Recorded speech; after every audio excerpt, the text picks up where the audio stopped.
O Cris, acho um outro ponto interessante da gente bater aqui é a queda da rejeição, do presidente da República em 5 pontos, passando aí para 53%. Mas a dos outros candidatos, como por exemplo do Lula, passou de 42 para 45, e Ciro Gomes também teve um aumento aí registrado na sua rejeição de 47 para 49%. A que se deve isso na sua avaliação? Oi, Paulo, boa tarde para você, para os colegas de bancada, para a nossa audiência.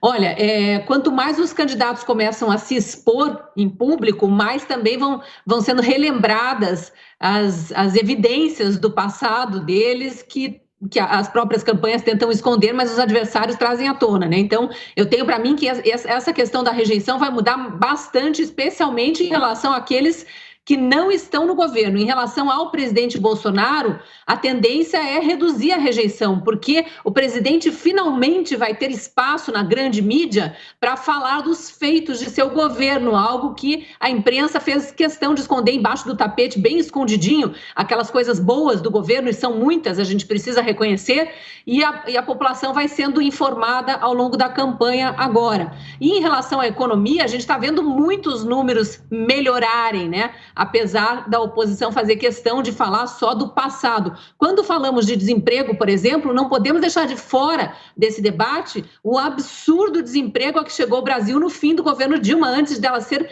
caçada, né, de ser tirada da presidência, para que o Brasil não continuasse descendo a ladeira rumo à Venezuela ou ao que é a atual Argentina. E quando a gente fala de recuperação de emprego, a gente precisa lembrar que isso foi um feito do governo em plena pandemia, como lembrou aí o Constantino agora há pouco. Aí a gente viu aqui o Piperno falar de política econômica caótica por 3 anos.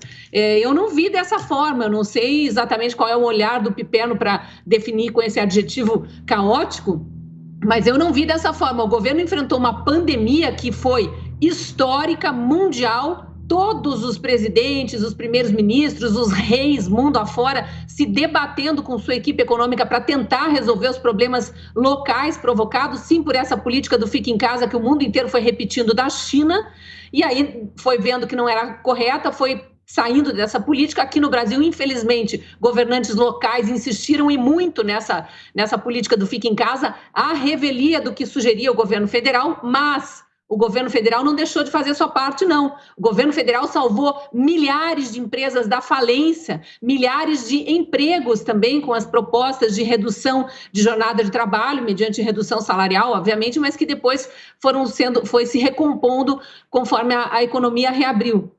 E a gente sabe o tanto de vagas abertas com carteira assinada, que é um feito num governo que está saindo de uma pandemia. Então, eu não vejo jamais como caótica a política econômica do governo. E a gente está vendo o resultado agora, com o mundo inteiro entrando em recessão técnica e nós com números que vão sendo revisados para melhor o tempo todo, né? Ao contrário das previsões, estas sim, bastante caóticas para a economia. Então, eu tenho para mim que conforme o eleitor que anda mais distraído do noticiário verdadeiro, que não busca as informações direto na fonte para se desviar um pouco dessas fake news e dessa militância da imprensa, esse eleitor, conforme a campanha avançar e ele for recebendo informações que não circulavam antes por falta de espaço dado ao presidente, ele vai comparando essas informações com o que ele está vivendo no momento, que já é um momento de recuperação econômica, e vai, obviamente, definir seu voto com base no que ele vive, não no que dizem para ele.